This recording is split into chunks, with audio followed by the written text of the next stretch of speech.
Hello, everybody. Welcome to the Marty O'Donnell Show. This is going to be episode 9, I believe, and a very interesting guest today. I had a really great time talking to him. His name is Jack Posobiec. He is surprisingly, I didn't know this. I honestly didn't know this, but he's a fan of Halo, so that made me feel good. We talked a little bit about Halo. He was a military intelligence guy. He is the editor of Human Events, and he has got his own podcast, and he's online. He's being interviewed all the time. He's also sort of one of the leaders, in my opinion, thought leaders that's on new media and talking just truth to power. And he is part of the Trump revolution. He's a strong Catholic, and he is just a great guy to talk to. I'm looking forward to getting to know him even better. He's friends with Charlie Kirk and all sorts of people who are all part of this new, what I consider to be a conservative revolution, the Trump revolution, the MAGA revolution. It's more than that, though. It's going to go forward into the future if I have anything to do with it. And we're going to take back America from the godless Marxist progressives and the administrative state in DC, and we're going to bring common sense and integrity back into the public space and into how we govern ourselves. And I think he is one of the thought leaders in this whole movement, and I was thrilled to talk to him today. Once again, I pushed it. We sort of ran out of time because he's got to get on a flight, because he's going to Rome, and he's getting on a flight like within the next couple hours to fly to Rome and be reporting on what the conclave of cardinals is going to do. And I hope he gets to be there. I hope he has some influence. Maybe he knows a cardinal or two, and he can get in their ear, and we get the new pope is, a spiritual, Holy Spirit filled leader of the Catholic Church and leader of Christendom. And I'm looking forward to seeing what happens. I think it's really amazing that somebody like Jack feels strongly enough to actually go to Rome and be part of what's happening over there. And so I'll be looking forward to seeing his reports as the days progress. I think the conclave starts, well, it'll start of Wednesday of this week, and today is actually Tuesday when I'm recording this. You'll see this on Friday. So the conclave will have been going on for a couple of days. Perhaps by Friday it'll all be over. Maybe we'll have a new pope by Friday. I sort of doubt it. So anyway, without further ado, this is Jack Posobiec. Okay, everybody, this is the Marty O'Donnell Show, and I've already introduced Jack before this, but this is actually in real time. This is my first time speaking and talking to Jack Posobiec. Jack, welcome to my little podcast. Thanks for coming on. Well, Marty, thanks so much. It's an honor to be here. Well, before I say anything else, because I didn't ask you this before we started, have you played Halo at some point in your life? Oh, yes. Okay, all right. Yes. I definitely, for me, it was probably showing my age, but, I was in, I guess high school when the first one came out, which, of course, was, it was right around the time of, the first Xbox and then Xbox 360, and Halo was always kind of like the game everybody was going for. And I am not ashamed to admit that I was, in fact, one of those people that was sleeping out in front of well, maybe not sleeping out, but just waking up early and getting to the Best Buy to make sure I got the system and the game. And Halo was always the first one I threw in. Okay, and even there were a couple times where when I would be on deployment in the military, particularly one time when I was at Guantanamo Bay, that I just popped in like Halo 3 again and just played it all the way through, because you end up getting a lot of downtime when you're on deployment. So video games, when you're not doing work and working out and PT, it's just a good way to blow off some steam, and certainly healthier than some of the other options. Well, I hate to do that, but I have to ask especially guests that I don't know. it just sort of helps my little comfort level to know that like when I'll make some game reference that they actually possibly know what I'm talking about. It's great to know that you played Halo, and also that you did you know, thank you for your service. Of course, you were in Oh yeah, no, the fine, Navy, thank you. right? Were you Navy, and what was your Navy what did Intel, you yeah. do? Navy Intel. Okay, that's amazing. So one of the things we knew that as we were making the games, um, especially because of the you know the Iraq situation, that we knew that there was a bunch of like forward deployed you know Marines and stuff that were actually spending their downtime, whatever that was, playing Halo. And that was just really, really cool for us to find that out. And at some point, we even sent a little team of our people to I forget where it was. It was in Iraq someplace, but it was the forward base, you know, tents out there, and we sent some Xbox 360s and Halo 3 before it was released, so that they could be playing Halo, and that it was just really we had a cameraman there filming it, and we've never shown any of that because we thought it might be sort of self-serving or whatever, but we really enjoyed the fact that there was a lot of military that Yeah, you know, that's where so we would have you know, and I was never in Iraq, but I you know, I know a lot of people who were, and you know, so a lot of my friends were, same with Afghanistan. But you would get the LAN parties would be huge, you know, going up because you're not connecting to, you know, separate, you know, outside internet. You're, you know, Right. you don't have connectivity. Starlink wasn't a thing yet, but you would have that, and on Navy ships too, by the way. So Really? it's common to see on Navy ships, you'll see the, you know, the Cat 5 cable going down from like one berthing to another berthing to another berthing, and then everybody's got like one system set up, or you know, or some such thing. So it's always, you know, it was either Halo or like you know, NBA or Yeah. you know, some such thing was always going on. Well, it's funny because I had one of the people I had on just last week, a guy named Harry LaBelle, was the guy who had been put in charge of actually making Halo 1 in 2001 have multiplayer, because even though we had been playing multiplayer ourselves over our own internal LAN stuff, we were getting so close to the new hardware coming out, being a launch title for the Xbox. We just didn't think we could do it. We didn't think we could include multiplayer. And this guy was one of the guys who was like told, "Hey, Hardy, we're going to cut multiplayer." And he's like, "Absolutely not. We're going to make it." And he, you know, killed himself with a few other people. I think our entire team working on multiplayer was, you know, no more than 5 people total. And we were this close to not shipping the multiplayer component of Halo, which I think would have like, you know, we didn't know at the time. We knew how much fun it was, but we didn't know because the internet wasn't powerful enough to really handle multiplayer over the internet. But we knew LAN would work, but we thought, well, you know, is it worth including this? You know, it's a brand new box. People are going to have to figure out, you know, how to connect their Ethernet ports and could do all this connectivity stuff.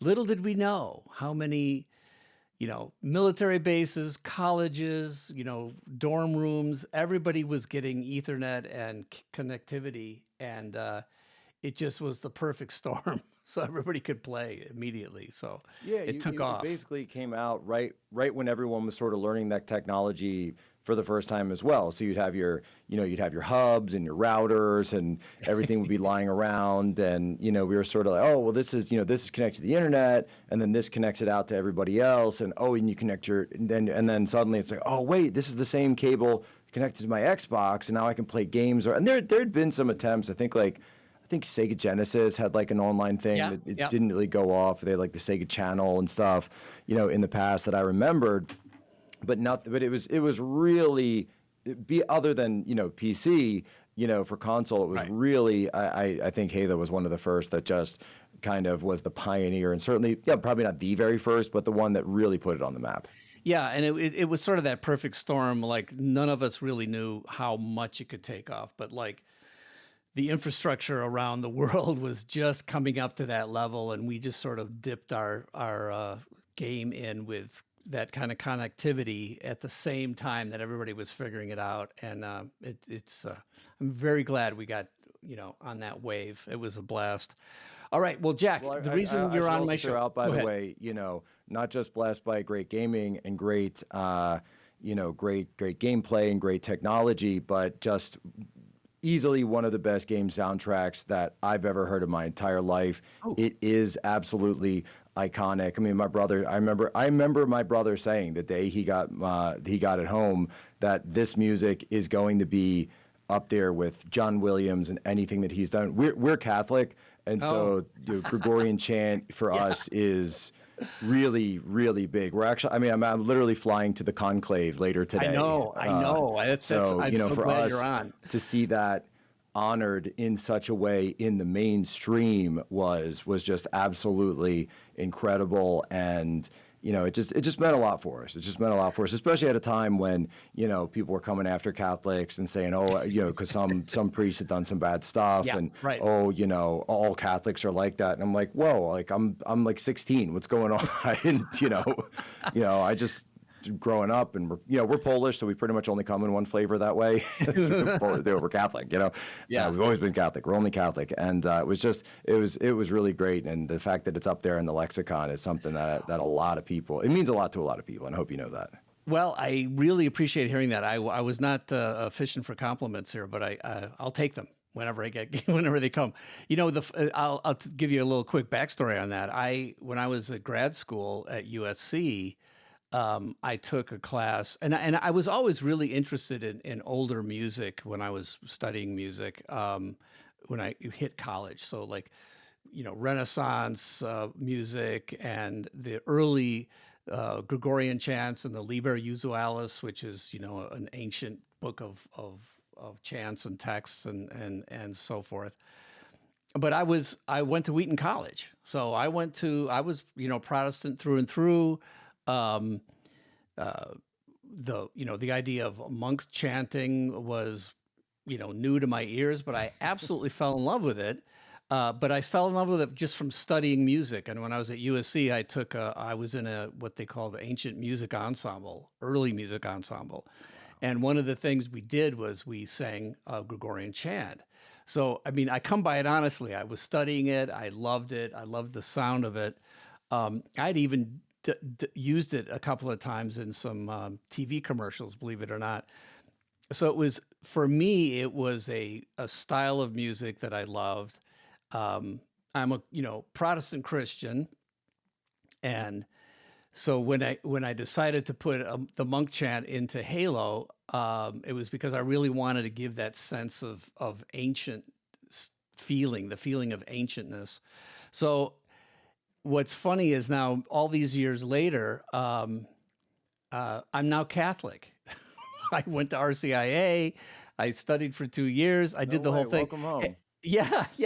I feel like that. And I had this little twinge of guilt that I had, co-opted this style of music simply because I liked the style. And now I'm in the middle of, I'm being very slow about it. I've written a Kyrie, but I want to write a full a cappella mass setting. Well, if I may, perhaps it wasn't you using the music. Perhaps it was the music using you. I think so. And I feel like I kind of owe it. I owe it to God. Like, okay, I should do this for more than just, I got to do this thing for a game. Like, I need to understand where this all comes from. Yeah, so and there's a reason. It's when you have that connection to source, and when you have that connection to something real, everyone understands it. That's why, I mentioned I'm going to, I'm literally going to take a flight later today to St. Peter's Basilica, and people from all over the world come to Rome and go all across Europe, and they look at the cathedrals and Notre Dame in France and in Paris, for example. And when that burned, it's more than just you just have to be Catholic, so you go there, you see it, and you say, wait a minute, there's something powerful about this, and there's something deeper and spiritual, and it's a connection to something higher. Yeah. Well, I mean, I completely agree, and I appreciate. I also know that like I've met people who have told me about how the music was meaningful in their life, or they, even had a friend that they played with who passed away, and they wanted some piece of music that was from Halo played at the funeral, and it hits me in this way, like, wow, I was never. That's I think an artist sometimes realizes that there's more to what they're doing than just what comes out of their head. There is this sort of connection. That's right. You're a vessel. If you have integrity and you're not trying to be manipulative, you're you're being used for something. And I don't want to sound egotistical, but like I don't take that lightly when people tell me how something affected their lives, and then I'm feeling like, well, that wasn't me, that was something else that is speaking through the music. So that's What was a the line? God thing, Was and it, I want to make sure I always mess this up. I think it was Socrates, but he said that the poets can't explain their poems. They're just they're a conduit. They're connected to it, but yeah. But he was, of course, talking about the nature of wisdom, and he was saying that so I'm trying to figure out where wisdom comes from. So he goes to the politicians, and he said, "No, there's no wisdom there." That's not where it is. Yeah, that's not right at all. So let's go over here, and I think it's on Sophia. And then he's like, "Well, it's I've read all these wonderful poems, and you go to the Agora, they have all the plays and the playwrights, and this wonderful literary work that's coming out. So let's go talk to the playwrights and the poets and see where their wisdom comes from." And he said, yeah, they have some kind of connection to it, but when you ask them their opinions on anything else, it does not work. So it's coming from somewhere, but we can't quite pin it down. Well, I know. I think it's Breitbart who said that politics is downstream from culture. Yes. And I also believe, and I'm sure I'm not making this up, but I think religion is upstream from culture. So it's religion, culture, politics. It was sort of a downhill slope there. But I'm now in this like last third stage of my life. I'm getting into politics. I jumped in. I don't know if you knew this, but I ran for Congress a year ago. I do know. Okay, and I lost in the primary, but I'm trying again this year, and I'll tell you why. Because I find there was you had some pretty strong fans in some members of the online sphere. Some of those guys who like Mystery Grove and the Always with Honor guys, really? And Passage Press. They were cheering you on. Well, I see. I wasn't aware of that, but I'm trying to get like they're artists too, basically. They're artists cool. too. Well, I mean, the thing I believe strongly is that, especially for Congress, a true diversity of thought is needed. Not, the true diversity is, I think, a diversity of thought, not a diversity of any, other ways of analyzing what diverse means. Certainly not the DEI version, but like you certainly do not want, and trust me, I've worked with a lot of lawyers. You don't want lawyers making your laws. You want lawyers sort of involved, but you don't want your only legislature to be lawyers. They don't speak like human beings. So you want people who are human. You want people who are artists. You want people who are working class. You want people from all walks of life, and you want them to not believe that Congress is a career. It should be a civic duty. You get in, you do what you need to do, and then you get out. That's what I believe strongly, and I feel strongly that it's I don't know why I've been asked to do this, but like it's my civic duty now to go serve in Congress if I can, and especially now with the Trump administration. I want to be able to be a line of reinforcements to help keep the movement moving forward and reinforce what Trump is going to need for the next 3 years. It's like the midterms are scary to me because I'm like, oh my gosh, if we lose momentum in the midterms, it's just going to be bad. One of the things that just jumps out at me is I know that we, not only do we need that help, and you're right, by the way, about the viewpoint diversity that needs to be there. And, I think we all learned through COVID that when you turn power of the country and control of the country over to the scientists and the lawyers and the experts, and you cut, sort of the normal people and humans out, it doesn't go so well. It certainly doesn't go so well. And, looking at talking about the, sort of theme that we're on, the art, is that America's 250th birthday is coming up next year. And I know that President Trump, because he's someone who, I mean, he's a meme artist, I guess you could say, but absolutely.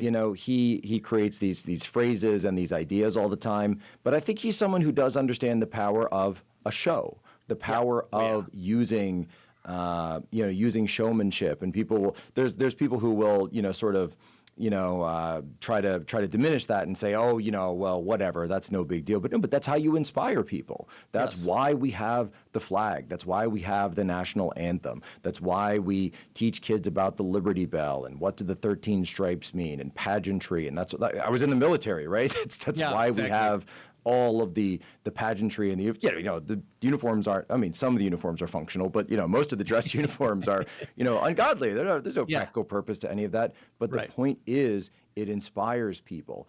And so I think something that we've gotten away from for so long is this idea that we should be inspired by America. And so when you hear Trump talking about, I love this idea. He said he wanted to do a military parade, and they said, oh, he wants a military parade with the Russians, and he's going to have nuclear missiles driving down Pennsylvania Avenue. I said, no. What did he say, though? His idea was, what if we had a military, and I believe he's doing this next month, and I certainly hope there's more ideas like this coming forward for the 250th, and I certainly hope that he'll be involved, and I'm happy to facilitate that in any way I can, that he wants to do a military parade, but it's going to be every era of American warfare.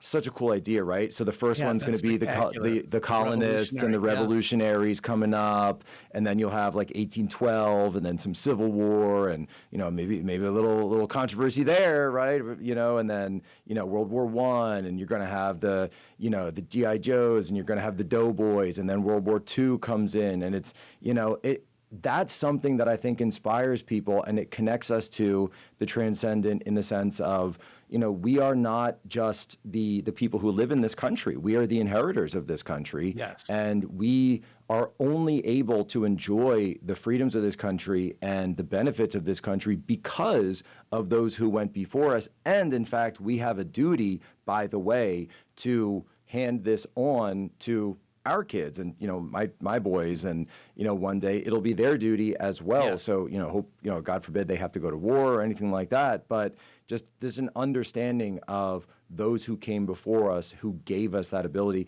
And what better way to do that than through parades, through pageantry? We used to throw these giant ticker tape parades and in Times Square, and you just don't have any of that anymore. And so I think it's great they try to bring it back.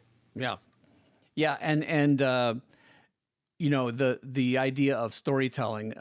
I've talked about the idea that when Jesus spoke to the people, and this is before the Holy Spirit. So Jesus is a fully human, fully God, talking to the people, but like, how did he communicate? How did he persuade? He told stories. He told parables. And the power of stories. I just feel like we need more creative storytellers in government, and Trump is one of those people. He's like so true. It's like that's why he resonates so easily with people. I mean, we have Paul Ryan up there with his PowerPoint slides. His bow tie. Yeah, this is why we need to cut benefits for the elderly. Oh yeah, it's going to work real well. He could have told a better story. There is no doubt about that. But it's interesting. Tell me a little bit about, I've been looking at, you're all over the place, by the way. I think it's great that you're on all these different shows and you're talking to everybody and you're pushing forward the I guess I would say the new right, especially coming from, this medium we're in right now, podcasts. You're doing a spectacular job. How did you go from military intelligence into this? Like, how did you get this career that you've got? I mean, I'd be lying. Thank you. And I'd be lying if I said that it was, on purpose or that I had some kind of plan or anything like that. But, when I was still in, I would, I really just social media. I had volunteered a bit when I was in college. I was in like College Republicans, and I worked on some campaigns in Pennsylvania and done things like that. But eventually, just I don't know, got kind of sick of it. I said I'm going to go off and join the Navy, and I'll see you guys later. And I'm going to go see. Went to China and was over there for a couple of years. Then, came back and deployed here and there and everywhere. Did I hear that you can speak Mandarin? Is that true? I can, yes. Wow. Okay, that's spectacular. Okay, Yeah, so go thank on. you. Sorry No, to I interrupt. was there for a couple of years, and I picked up Mandarin, and then I continued that as a using that in the Navy as well. So I would, a lot of East Asia. I've seen pretty much all of East Asia except North Korea at this point, but it's still it's on my bucket list. I'll get there at one point. Yeah, and, that'd be great.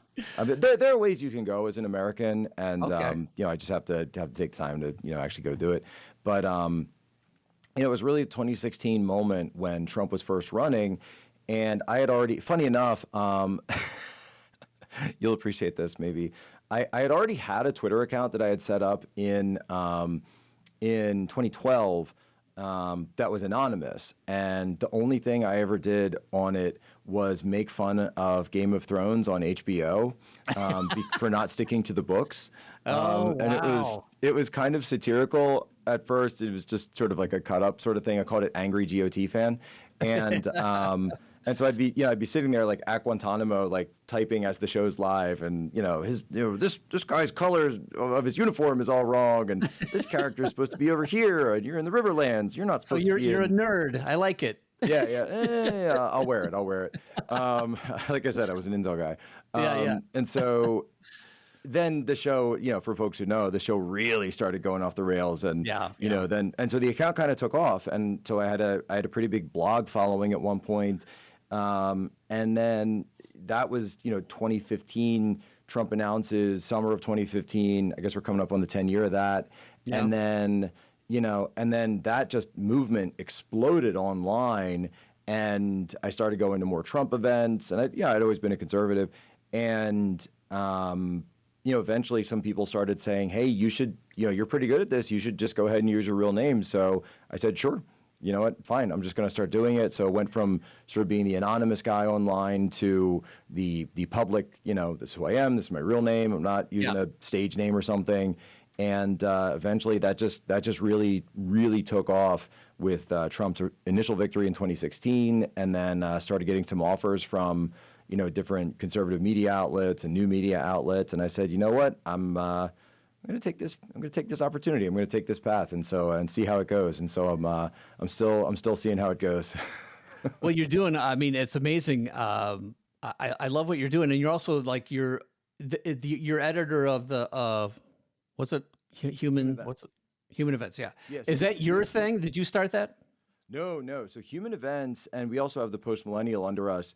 It's a conservative magazine that's been around since 1944, believe it or not. Wow. And it was something where up through the 70s and 80s, it got really big. It was Reagan's favorite newspaper at one point, always kind of grassrootsy, always populist, anti-elitist, very, very anti-Bush, sort of the anti-Bush wing of the conservative grassroots types. Okay. And it was one of those publications that had been big in the past, but never really made the jump to digital. So we were talking about technology earlier, and they just never really made that leap. And so the enterprise was still out there, the IP was still out there, but it had been owned by another entity that was really just kind of using it as a blog to post, just to like repost other articles.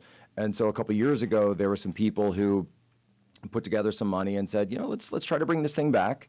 And let's bring it back to the new age. And they said, hey, Jack, do you want to come on board? And I said, I was working at One American News at the time, and I said, that does sound interesting. I think I would like to give that a shot, and sounds like a fun adventure. And then we did a partnership with Charlie Kirk over at Turning Point, who everybody knows. So he's a senior contributor as well.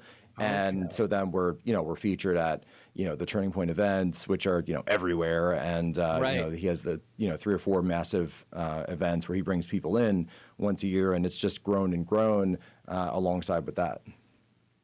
That is so cool. I feel a little bit like I'm, well, I got to tell you, let me just give you a quick update or story here.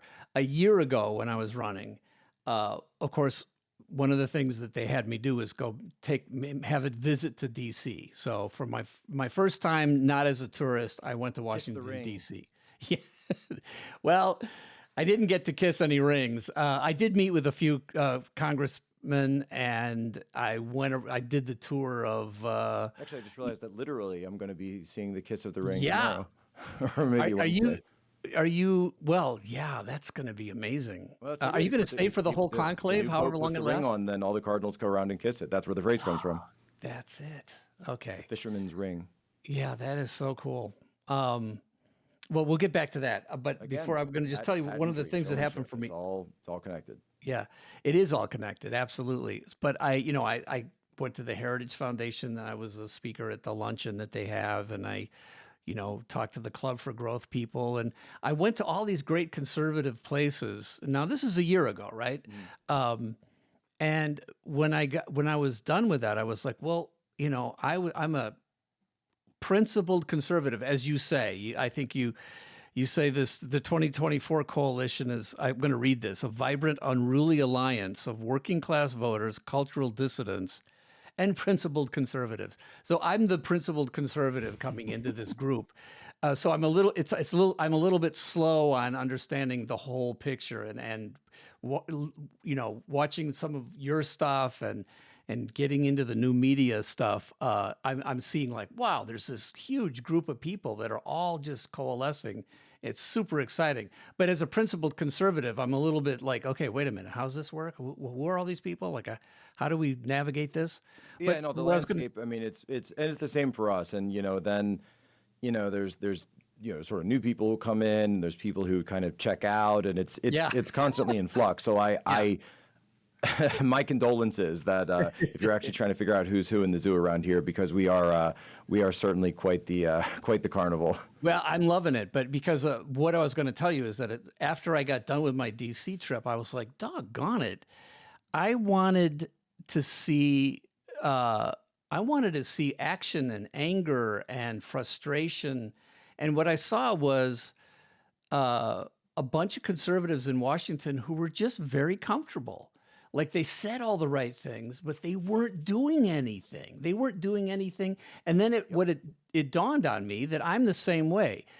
One of the principles of conservatism, and this is as an ideological conservative, one of the things you're just, is drilled into you is that revolutionary change is dangerous because of unintended consequences. So you want slow, incremental change in the right direction. You're constantly checking to see if this change is doing what you hope it's doing.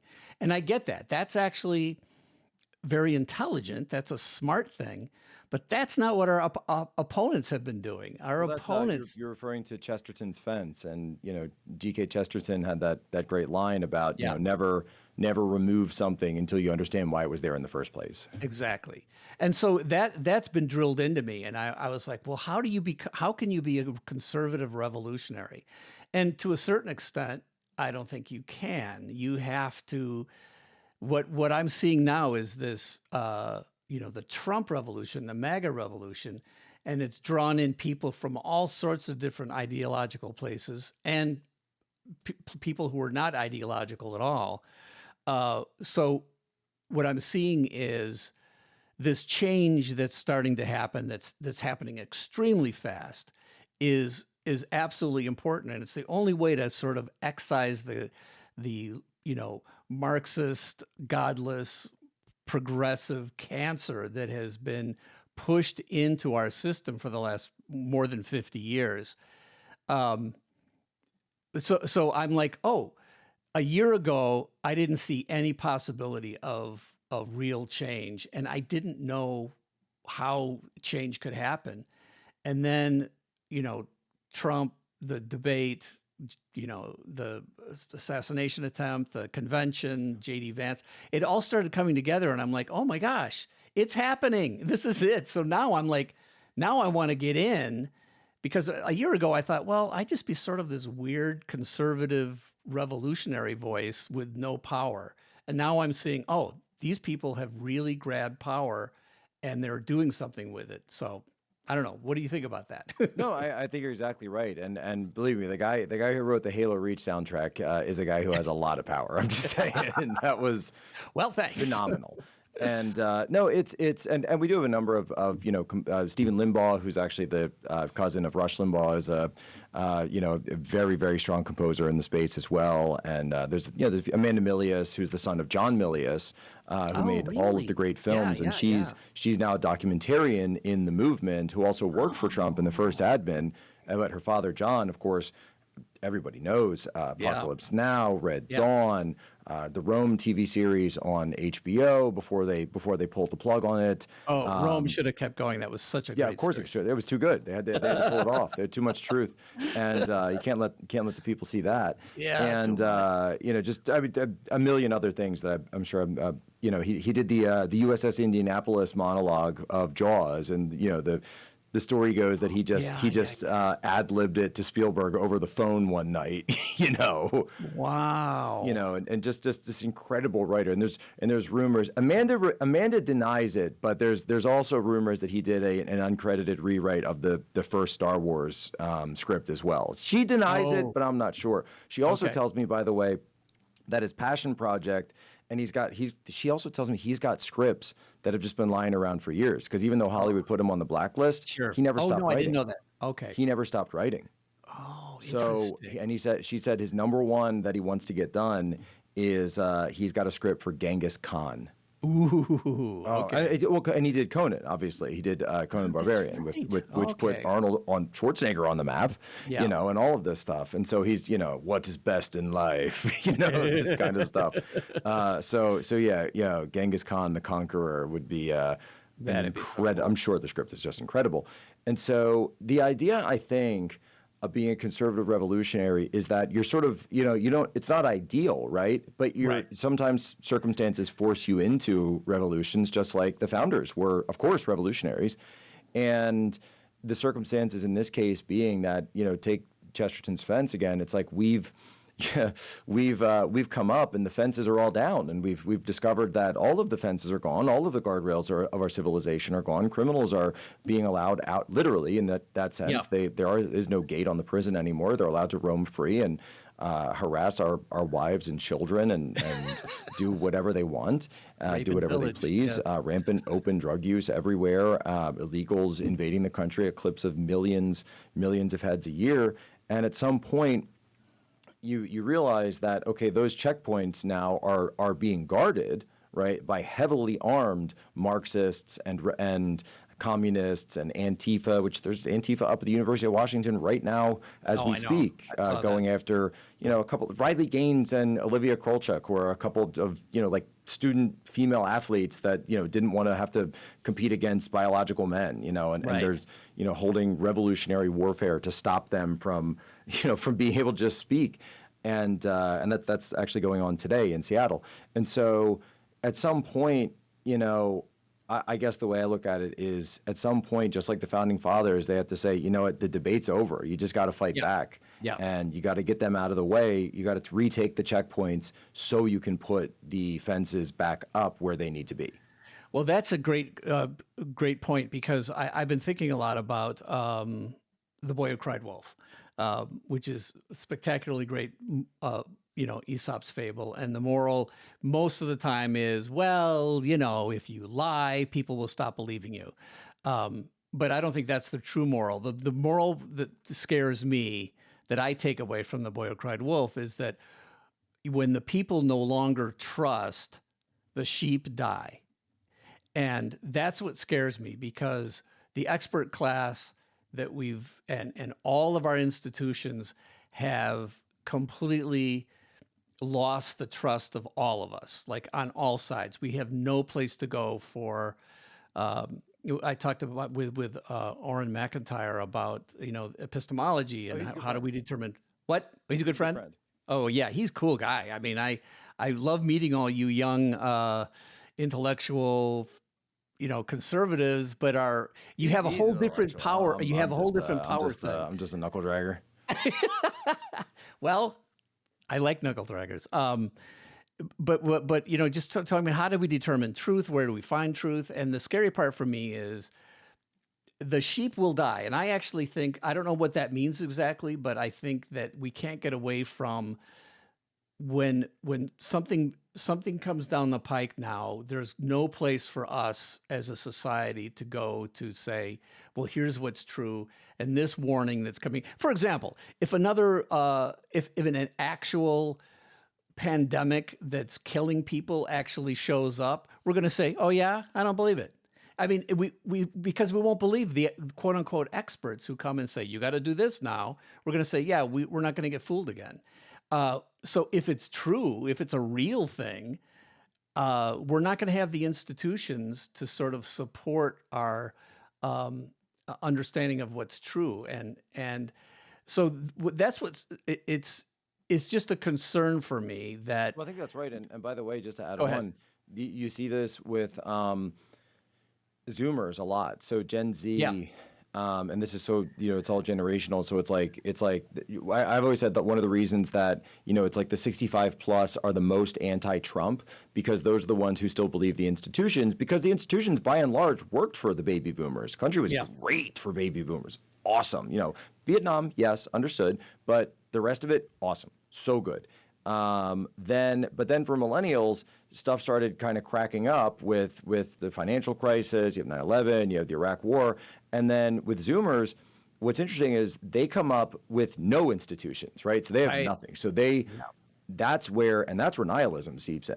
Yeah. And that's where they come up and say, look, there's nobody out here to help us. So either on one hand, and this breeds two things, right? On one hand, there's a path towards actual entrepreneurship. You actually get some really strong Gen Z entrepreneurs that I've seen, because they realize, well, I've got to load this all on my back and do it myself, because I can't just go apply for a job because there's nowhere to do that. So you do see this, and that's one of the reasons that I know people kind of make fun of crypto and NFTs and all of this different stuff, but it's entrepreneurial spirit. It is the entrepreneurial spirit, and you have to okay, maybe it doesn't always work out in some of these things, but. And yeah, there's definitely bad actors in some of this, but you can't, and you don't want as a country to squelch that entrepreneurial spirit and the embrace of new technology, and I think that's important. But then also, you do get the types who say the system doesn't work, and we see it working for some people, so we have to burn it all down and take their stuff, and that's the Luigi Maggioni. And that's the Luigis and their supporters, and I wrote a whole book about this called "On Humans." I'm Secret History of Communist Revolutions, and it just tracks this, how populist movements can rise in these situations where you have, they call it the Gini coefficient, or like the split between the haves and the have-nots, the ratio just gets way out of control. And by the way, it's interesting that we mentioned technology, that it's always predicated on technological revolution. So the agricultural revolution, and then the industrial revolution, which led to the communist revolutions and the world wars. And now we have this technological revolution that we're still all trying to deal with, that clearly has winners and losers.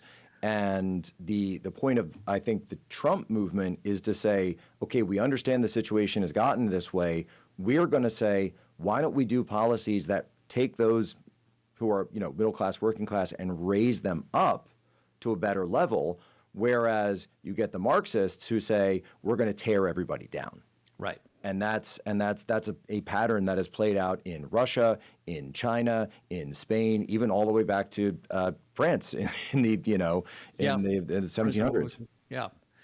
Well, and once you tear stuff down, and in my opinion, all the expert class have lost the right to be in charge of any of these institutions. Like, I'm completely in agreement with the idea of dismantling all of those, and there's no reason for us to trust it. But that's so many institutions, and for certain, we're going to throw the baby out with the bathwater, because once you tear the institutions down, how do we build them back up? How do we restore trust? It's, you can tear the institutions down and say, we don't trust these things anymore. You can do that very quickly, but building new institutions that people can trust is going to take a lot of time. I'm just curious. I always tell people when they bring this stuff up, there's an appetite, and I see it right now with there's an online we call them the doomers, and some people will say black pill, and some Trump Okay. has said panic in. That was a word he used recently, and I said, Yeah. the danger of that is people who want these quick wins. They want everything to be Right. Right. just fix it. Come on, Trump, just fix it. Well, that's not how that's not how things work in reality. Rome is not built in a day. So if you set out to build Rome, it's going to be day by day. And it's going to be day by day progress. And some days there's going to be big wins, and some days there's going to be work. And there is no easy way to just rebuild trust in a society like that. Now, one of the things that I have said that can actually help, though, is the idea of reciprocity. And the idea that some of these people, like some of these judges that have completely abandoned the law, completely abandoned their oath to the Constitution, or people like Attorney General Letitia James, you do have to actually open up investigations into them. There was a judge in Milwaukee who just got arrested. There was a judge in New Mexico who just got arrested for literally harboring criminal illegal aliens. That's how bad it is right now. Straight up crime. A judge in black robes would be doing that, to evade officers, and they both have been kicked off the bench, and rightly so. And Letitia James, for example, one of the things that she would do is open nuisance investigations into conservative nonprofits. So she basically bankrupted the NRA by doing this, because all of a sudden there's another subpoena and she's got unlimited resources because she's funded by the taxpayers. And this is what Merrick Garland was doing, and all of them under under Biden in the previous administration. They were making it illegal to be a conservative, or illegal to be a Trump supporter, or illegal to be a pro-lifer, or someone who's a traditional Catholic who prays the rosary in Latin. Oh no, we got to go after those Latin Catholics. That's pretty bad, And it's an operation, and so it's the same playbook that we've seen a million times.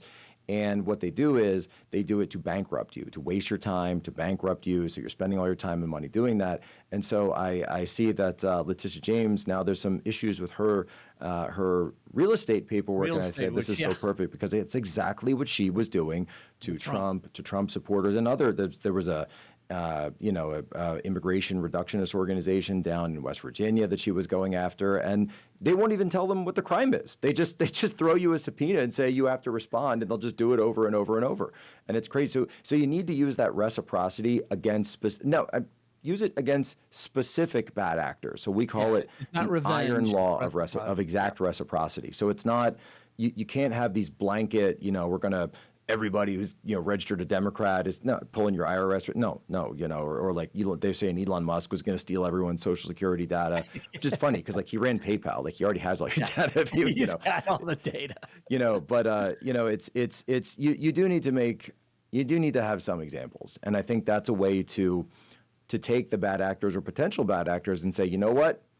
I'm not going to do this, which, by the way, is what we talked about showmanship, and now we're talking about reciprocity. That's why President Trump is working with Bukele to send some of these guys down to the prison that he has down there, because they say, well, I can't believe this. Can you believe he's doing this? Everyone's gonna see this. That's the point. Yes, it's psychological. Look what will happen if you break into this country and start breaking laws here. Do you want to do that? No, you better think twice. And poof, suddenly all the illegal crossings on the border just vanished overnight. Yeah. It's all psychological. Yeah, and this is why I'm like, Trump can only do this, for the next 4 years, and we've got to get him. More support in the midterms. He can't lose his majority. But then we need to look forward 12 years. We need to look forward 16 years. We got to keep this thing going, because it's going to take such a long time to build trust for everybody to be able to trust the institutions. Now, I think there are people on the far left, the Antifas and the people who believe godless Marxist progressivism, they're lost. I have no hope that we're going to be able to persuade them to come back to sanity and common sense. But there's a huge mass of people in the middle. When I think about all the people that I've worked with over the years who are not conservatives, they're not principled conservatives. They're just sort of middle. They're in the middle. They're sort of apolitical. I think they will resonate with common sense. Yeah. The normies make America work. The normies are just the regular people. Yeah. And, it's funny because we were talking of, I think, the I think you call them cultural dissidents. I saw the cultural dissidents start to really form. This is when I noticed it the most around Gamergate. It was such an interesting moment, and the guy who actually Gamergate is what started all of this. And I really? I Oh, interesting. mentioned I was around for like I got kind of like some of the tailwinds of it when I was Yeah. doing like the Game of Thrones stuff because Yeah. we had the same issues with SJWs invading the space, Right. and you saw it obviously in the gaming community much larger, but we saw it with the SJWs taking over the show and taking over the fan spaces and the tactics that they would use, deplatforming, canceling. I had my Reddit account deleted, which sounds silly, but that sort of stuff never used to happen prior to 2014. The idea of getting canceled or banned on the internet was like, Yeah. you must have like committed a crime. Like were you selling drugs on the internet or like, Yeah, exactly. posting the schematics to a bank vault or something? Like it's ridiculous. Yeah. Anarchist cookbook, that kind of thing. Right. You never would see social media companies banning you. And so when all of this started happening, we realized the companies were getting taken over. And it was combined with these, we call them woke now, but back then it was SJW Right. tactics. And, I caught like a bit of that, in the, in the Yeah, space I that wasn't really operating in. involved in it. I knew people on both sides. I couldn't quite make sense out of it. I was working, so I wasn't paying a huge amount. And I was also, I think, Well, what's starting. interesting though is, and I'll always say this though, because I've learned about it since then much more, is what the gamers what was different about the gamers than the principal conservatives was this, is that gamers are problem solvers. Yeah. Right. So a gamer gets, has some journalist who's coming after them or some moderator or something. They don't think about, I'm going to respond and explain my actions. They view it as an enemy to defeat. And so they start analyzing, okay, what are the critical points here? What are ways that I can put pressure on this enemy? What are ways that I can defeat this enemy and then get to the next boss? How do I how do I beat this level? And no one had ever treated the political opposition like that, or viewed the institutions like that. And when you have these quote unquote, we would call them the old right conservatives or Con Inc. And they're sitting there trying to explain and debate and do all of this. Right. And it was the gamers. It's just the truth, right? I'm not tooting anyone's horn. It's just the truth. This is what happened. Gamergate happens in 2014. Were there excesses? Sure. There are a few spots where things maybe have gotten a little excessive. Yeah. But it was that mindset shift, I think, that really launched the New Right and launched the MAGA movement, where it's to say, look, this is not about having a debate. It's about fighting back. Yeah, which is there's like supposedly there's sort of Gamergate 2 happening now. It's the second I've sort heard of a little coming of of this. I haven't, Gamergate. not as smart on as I should be. Well, I mean, it's a continuation of what you just described, and it's fascinating to me because it's not organized, and like you say, there are definite moments and times and people who, take things a little too far or do the wrong kinds of things. But it's so refreshing to see people fighting back against the way you were supposed to think, the social justice warriors and the woke people. And it's to say, wait a minute, you're ruining Star Wars, you're ruining Snow White, you're ruining Halo, and you're ruining Lord of the Rings, like all these things that, people love. Like you said, Game of Thrones. I'm not sure if it was so much of the woke problem influencing Game of Thrones. I think there's many artistic reasons why that sort of went off the rails. I would agree with you there. It was not woke. I'm told the new series is. I haven't watched it, but I could see it starting to coalesce in the online spaces, is what I'm saying. Yes. That were associated with the show and the fan community of the show. Yeah. But I wouldn't really come out and say I'm actually one of the people who's defended the ending of the series specifically because it's not woke. As a matter of fact, yes, exactly, because, it's not. Yeah. Because I was said Daenerys was the evil dragon queen, and in fact, this was the backstory of the evil dragon queen, which had been my contention all along. But the problem is we had these woke SJW feminists who were like, yes, Queen Daenerys, she can do whatever she wants. And it's Powerful like, woman, wait, she just signed a contract with these guys and now she's killing all of them with her dragon? Like she promised them something. They upheld their end of it. Now she's just murdering everybody. Well, it's This is why I love to see, like, somebody like Critical Drinker, for example. I don't know if you've spoken or been on he's his. good. Yeah, but I don't. I certainly don't see him as a.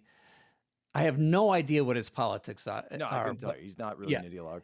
But he's in. He feels. I feel like he's in the club. He's in the sort of wider club of people who are like, no, common sense, artistic integrity. Stop preaching at me.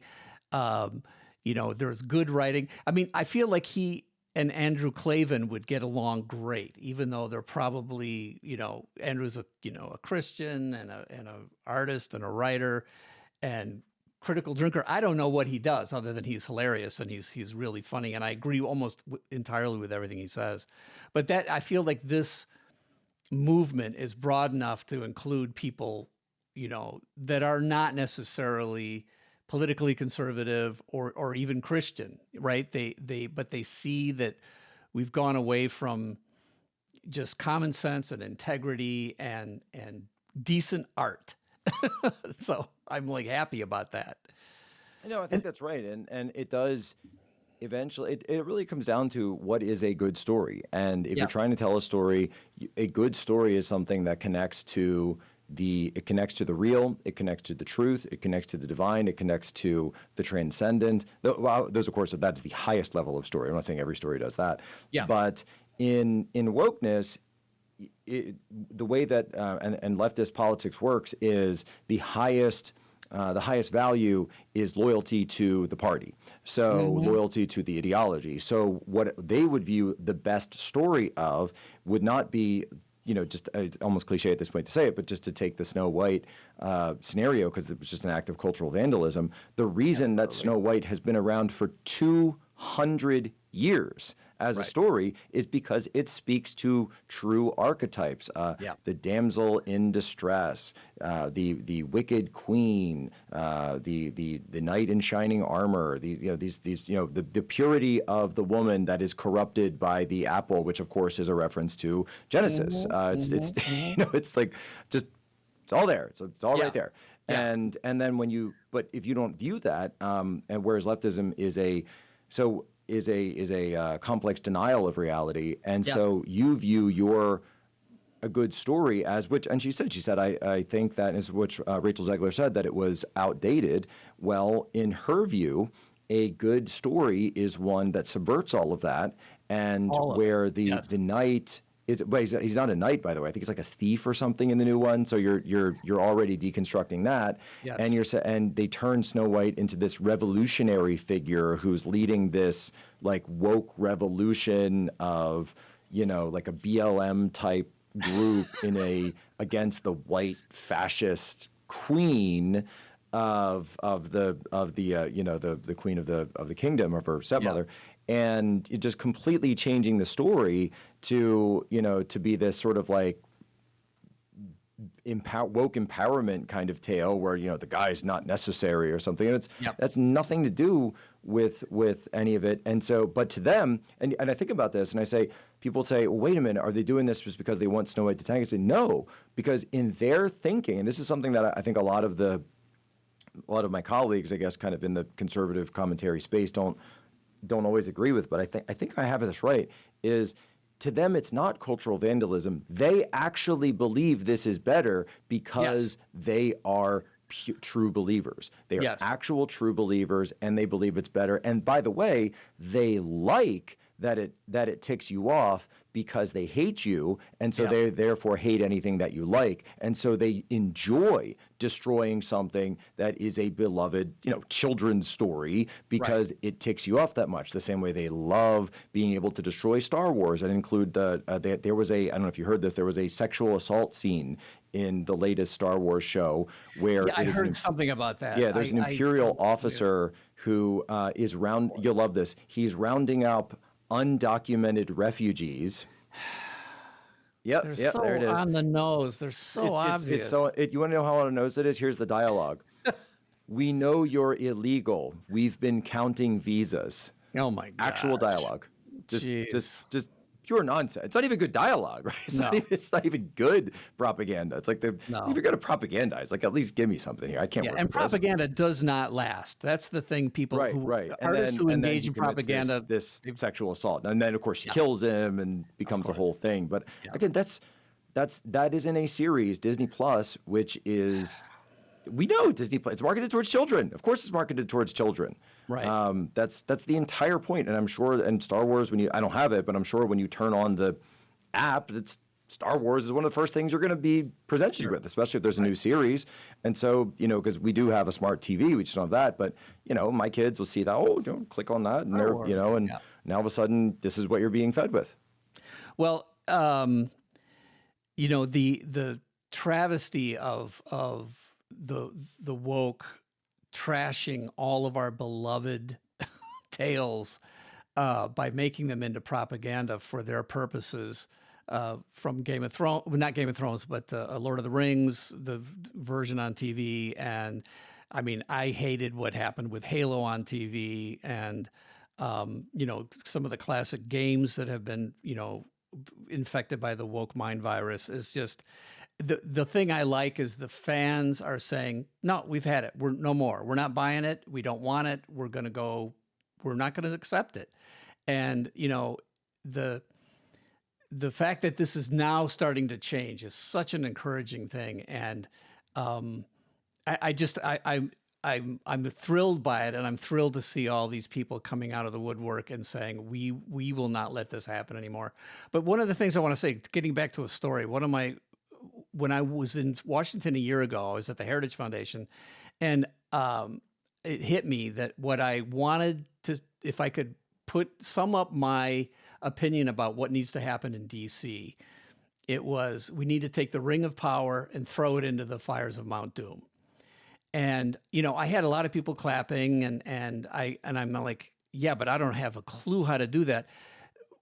And to a certain extent now, a year later, I'm like, okay, wait a minute. One of our problems has been that when we do have a little bit of power, we're not wielding it the right way. And so there has to be a moment where we're wielding power to undo some of the horrible things that have happened to our country. But eventually, that story of the corruption that power brings, like even Frodo couldn't throw the Ring of Power to Mount Doom. I mean, it was such a beautiful climax to that story that once you have hold of power, you can't let go. And it reminded me, I'll tell you this really fast. I went to the National Review Convention, believe it or not, in 1996, and Bob Dole was speaking because he was running for president. And at the end of his speech, he's asked for questions, and I raised my hand and I said, Senator Dole, power runs into DC like water runs downhill. When you become president, what are you going to do to reverse the power flow so it goes back to the states? And he held his pen and he goes, I'm not sure I understand your question. I've spent my whole life trying to get this power. Why would I give any of it up? And at that moment, I realized that's the problem. Once the power just keeps growing in DC. And what I'm seeing happening with Doge is so spectacular because it is cutting the legs out from all of these power centers.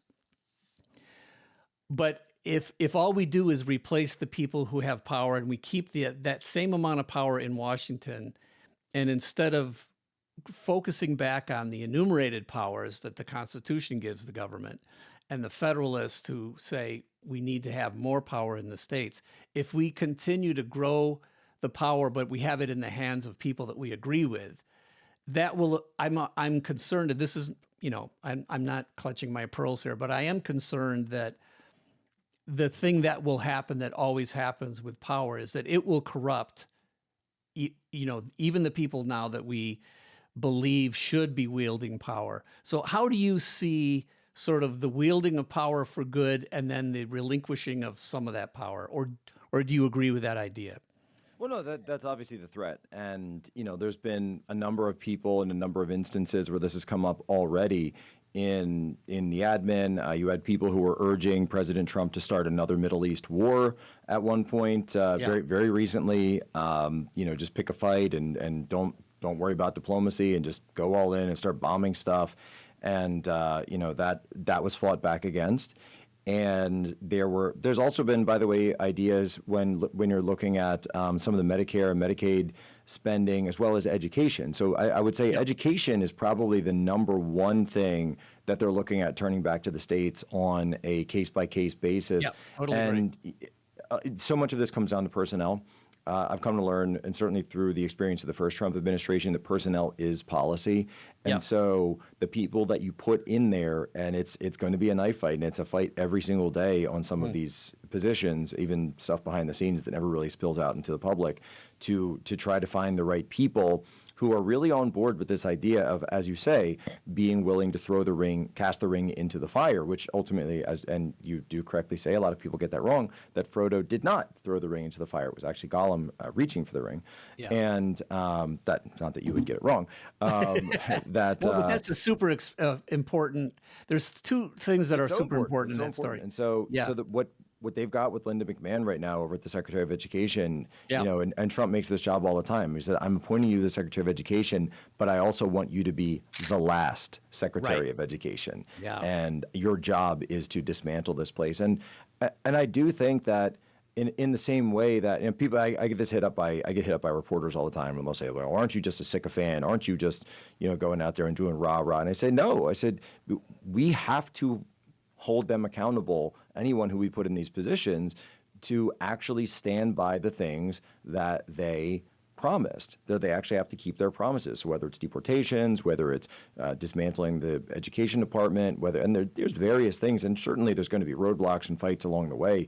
And I'm cognizant of that, but as long as things are moving in the right direction on all of this, that's just going to be a daily fight, and it can be a grind. I certainly agree, and I sympathize with people who want it done. I want it done, with the flick of a switch, but unfortunately, we have this massive behemoth that's been built in Washington, D.C. Exactly. Yeah. We won World War II, and the entire War Department was run out of like one building, Right.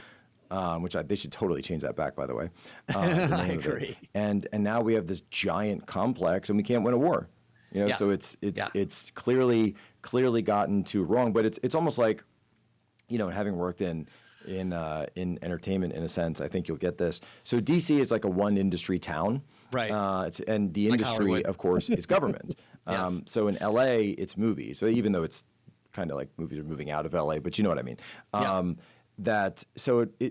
Trump coming to town and our movement coming to town, it's almost like going to LA and saying, guys, we're not going to make movies anymore. We're done with it. There's too many movies.